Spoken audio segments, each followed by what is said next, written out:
Can y'all hear me now? Sorry about that.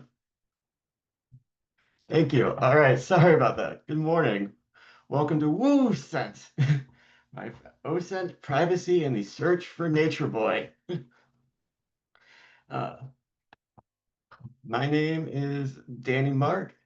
I'm a SOC analyst here at Fulcrum. Call myself a lifelong tinkerer, and I'm a Florida man, which is a detail that's gonna be important here in a moment. So we're going to be talking about OSINT. What is OSINT? OSINT, or open source intelligence, is defined as intelligence produced by collecting, evaluating, and analyzing publicly available information with the purpose of answering a specific intelligence question. The word OSINT gets thrown around a lot, and a lot of the time what people are actually talking about is open source information, just the raw materials of OSINT.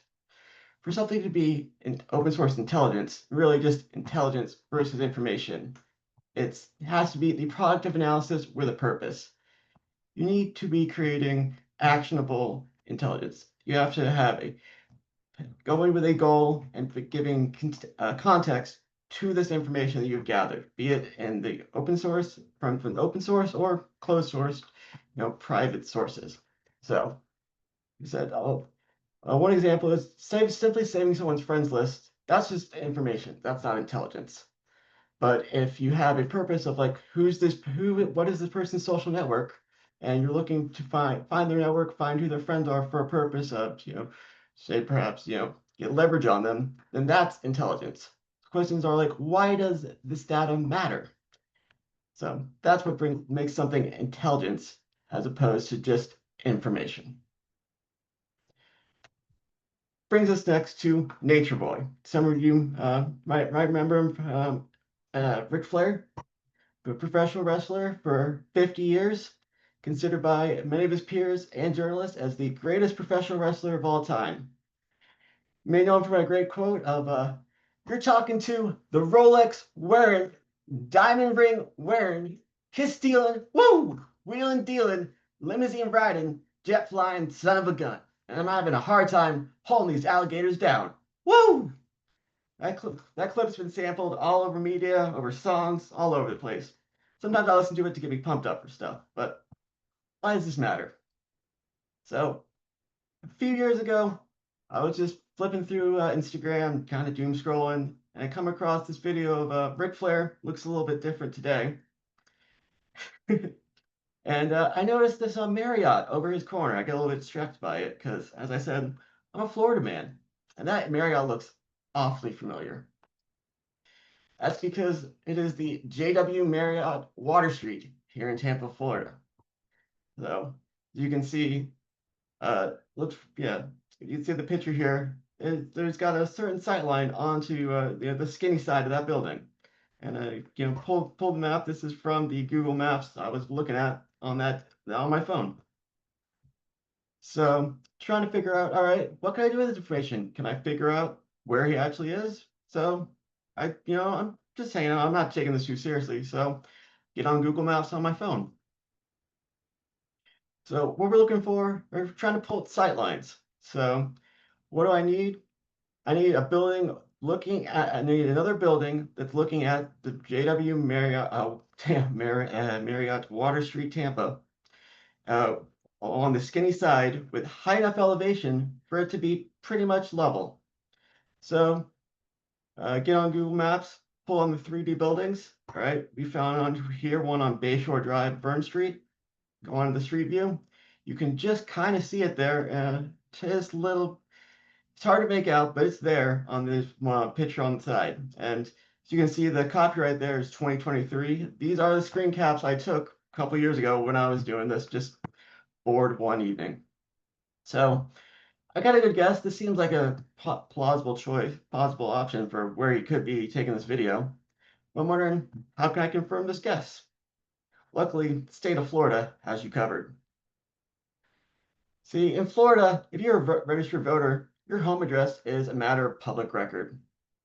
All that someone needs is your first name, your last name, and your date of birth, and they have your address. And especially typically your home address. That's where your voter registration is supposed to be attached to. So 3 simple things. Where can I find that for for our nature boy here? Just jump on Wikipedia. I mean, Ric Flair is a stage name, but pretty close to his actual name, Richard Morgan Flair. He was born February 25th, 1949. 76, he's getting on age now. So, yeah, this is one of Mitchell's. This is going straight to the source. But within a couple minutes, I've got his home address down to the unit. I've got his voter identification number, which can be further used to cross-reference with other sources of information. I've even got his party affiliation if I care about that. So within, I don't know, 15 minutes, just messing around on my phone, I've got his home address just from him posting a video online from his balcony. So is this the address I originally thought it was? Here, the pin is dropped on the address associated with his voter registration. Looks like I had the perspective all wrong. I was looking coming at it from the wrong side. And I missed some key details. Over his shoulder in the background, you can see that the shoreline wraps around. And as a Tampa native, I should have noticed that. That's Bayshore Drive. You'll notice it here on the left in the map. That's the road I originally thought the condo was on, because that's where a lot of these fancy condos are. So this is where he's actually located, on the east side of the Marriott, and I thought it was the west side. So again, this is my original guess.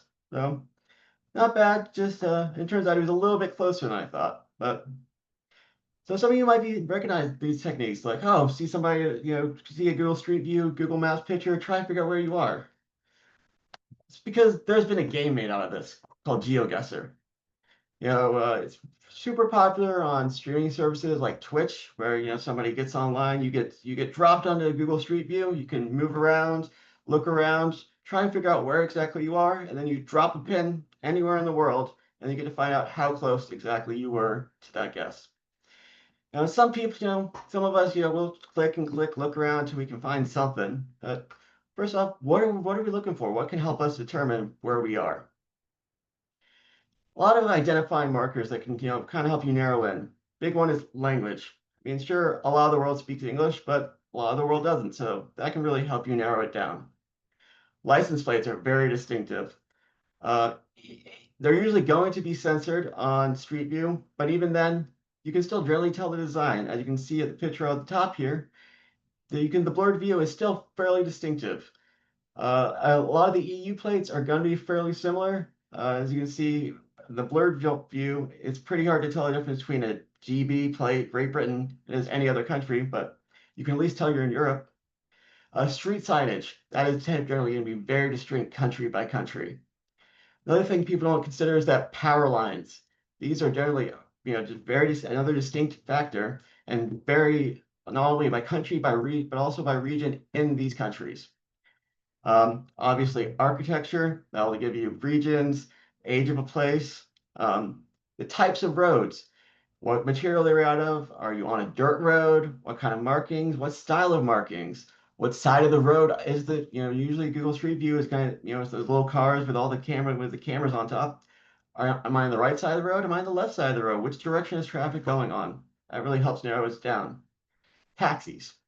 A lot of places have distinctive taxis, from the yellow cabs of New York to the black cabs of London, can really help narrow it down.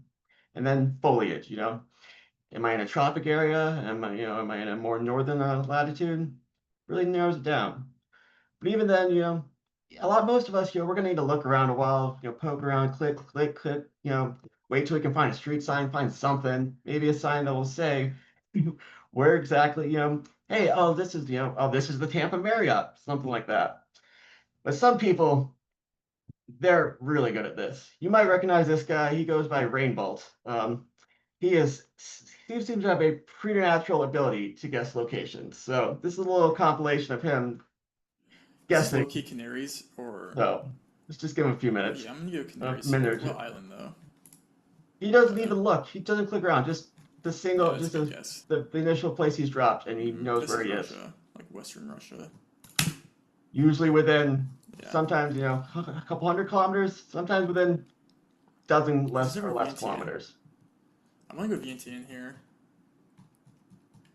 Could be Cambodia or Thailand, but yeah, I mean that's just a great Within the right guess. city, just from that spot, there wasn't even a street Looks light like there. standard Bali, like I forgot what they're called, but this looks like Bali roofs. Given this last city takes a little bit Probably moved the week, longer, right? still hasn't even moved the camera, which is what most people, you Boop, boop, take boop, boop, 5+ boop. minutes, and this is a time, Probably see right. there's a timer at the top of the window Let's there. think though. And let's see how close he Yeah, I'm gets. just gonna guess Ubud. It's probably somewhere in this area. That was just didn't put. In 17 kilometers. Okay, well this is not easy. It's literally just a random park. The last one here. Classic ABW experience. Okay, let's guess a park, shall we? France. Oh, got cut off. So, but that's outside. That doesn't stop Rainbow. Oh, interesting. Well, if I told you guys I knew where this was, would you believe me? This is a office in BA.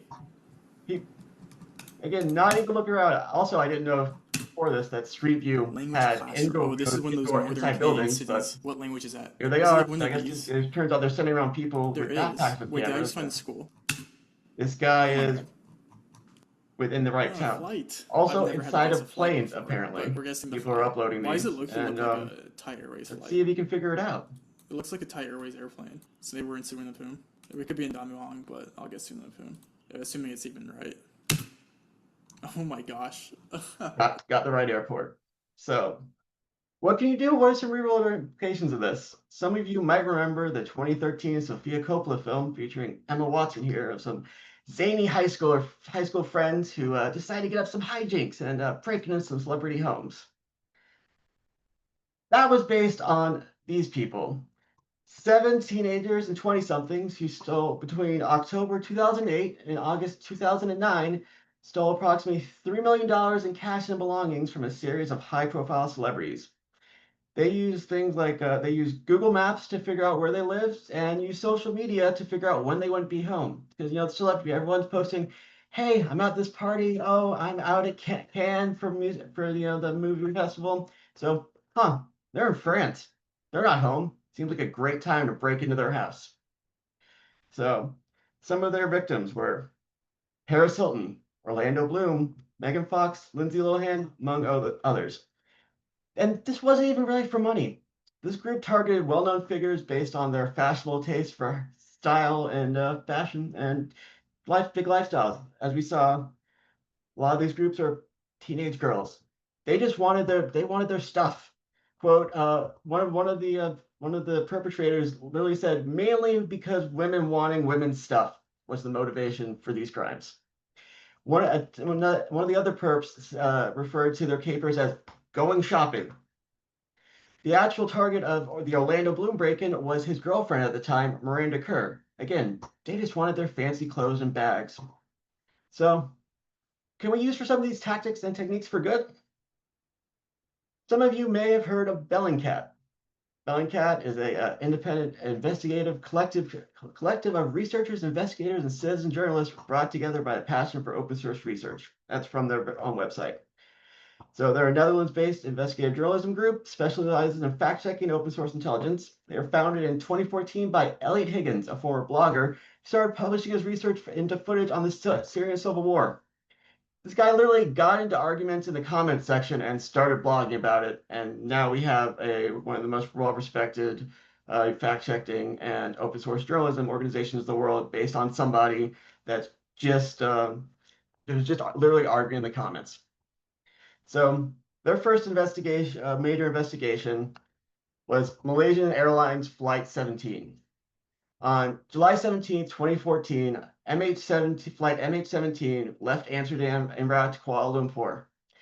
It was shot down over the Donetsk Oblast, approximately 40 kilometers from the Russian border, by Russian-backed forces using a Buk 9 Mike 38 surface-to-air missile. All 282 passengers and 15 crew were killed. That detail of the Buk 9 Mike 38 surface-to-air missile is an important detail. So In the days following the shootdown, photographs and videos emerged claiming to show the movement of a Buke missile launcher throughout the separatist-controlled territory. These videos and photographs were able to be corroborated and confirmed that it was at the right time and location, and they were able to track the launcher's movements throughout the day on the 17th, leading to the launch site. It was then spotted the following day, moving towards the Russian border with 3 rather than the typical 4 missiles on its back. Further review of various videos, the fallout revealed that the people looked for videos and records of these type of missile launchers, and they noticed that there's some distinctive markings on this one that was seen in the Donetsk, and they found the exact same launcher in Russia in late June. So it seems to be the same one. So this evidence was used to this investigation provide evidence that this launcher was more than likely was pretty definitively supplied by Russia, and it was likely operated by Russian forces. This was done by a lot. This was a very big collaborative effort. Bellingcat has put out a number of reports on this, and these reports were then later used by Dutch criminal investigators, who then put sentenced 2 Russians and 1 Ukrainian national to life sentences for the shootdown of flight MH17. So some good can come of this, bringing justice to bad actors. So these are just our open source ones. What if you're willing to spend a little bit of money? These are just, going on social media. So some of you might remember this. In 2019, Donald Trump tweeted a then classified image of the aftermath of the failed test of Iran's Sapphire rocket, and this image was believed to be taken by the USA 224 satellite, which is thought to believed to be a KH-11 keyhole satellite. This is an incredible resolution. It is approximately 10 centimeters per pixel. But why does this matter? This is just a capability for nation states, right? And I mean, we have things like Google Maps, but those are much lower resolution and they're infrequently updated. Us regular people, we don't have access to what people in like Roy or formerly of the intelligence community would call image intelligence. This brings us to a company like Planet Labs. They're a commercial Earth imaging company. They designed these little 3U cube miniature satellites. You can see them on the racks here and the picture on the left. They weigh about 4 kilograms. 3U means it's a 10 by 10 by 30 centimeter satellite, and they orbit at a height of about 400 kilometers. So they have an imagery of a resolution of about 3 to 5 meters. Not quite as good as a KH-11, but a KH-11 is believed to be about the size of the Hubble Space Telescope, while these you can hold in your hand. So what kind of money is this going to cost me? This is a commercial service. If you want to monitor a specific portion of the Earth, just a couple $1,000s a year, something that an average person could, afford. 3.7 meter per pixel size, so not quite good, but still getting pretty good. Like I said, so Planet Labs has 3 different kinds of satellites. They're mostly those doves, and it's not just visible light. It's across 8 spectral bands. And if you want, you can also just control where they point those satellites for different rates. For as little as 3 hours, you can get up-to-date imagery on a specific point on the Earth. And then with 50 centimeter resolution, and I believe, if I remember right, their satellites usually go around the Earth about 5 times a day. But what if there's clouds? These are generally mostly visible light. Well, there's another company that's got you covered on that. So this is an image from a Vantor satellite. This is a synthetic aperture radar satellite, which means it can see straight through a cloud. Again, so they don't provide pricing on their website. They want you to call them like any good, they're not trying to sell normal people. Like, so any good commercial sales, they want you to contact them first. So ultrafine 6 centimeter native azimuth resolution. So what is azimuth resolution? It's the ability of a radar system to distinguish 2 targets that are close together and in direction parallel to the sensor's flight path. So ability to tell the difference between things within the size of about 6 centimeters. And this image it was taken over the course of 25 seconds. So, But it's going to cost you a little bit more money, but they'll sell this to anybody. So what can you do to protect yourself from these kind of things? So one, obviously, just post less at the very least. It's the modern day. We all want to share with our friends, but post less. You don't need to post it, share your whole life. Next, slow down. Don't post real time. You don't need to say, "Hey, I'm right here, right now." That's giving somebody, as people in the IC would say, actionable intelligence, something that they can act on right now. We're all going to leave some kind of bread trail, but we don't need to say, "Hey, my house is empty right now. Go and rob it."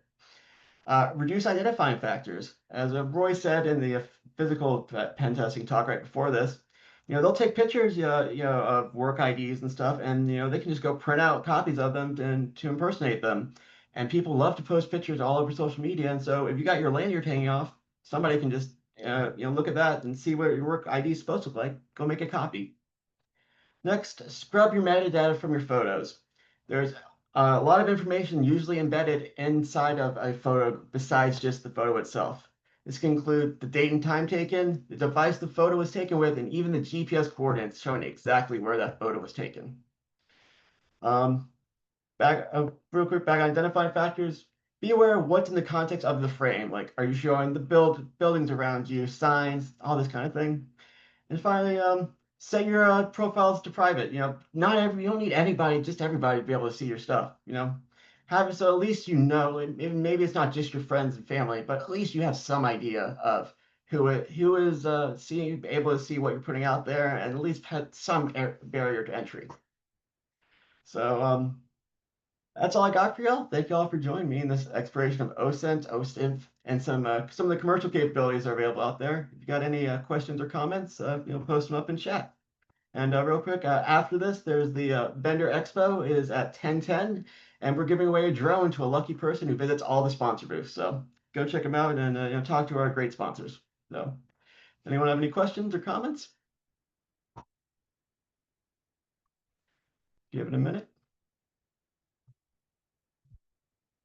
All right. Take that. Right. Thank y'all very much. Have a great day.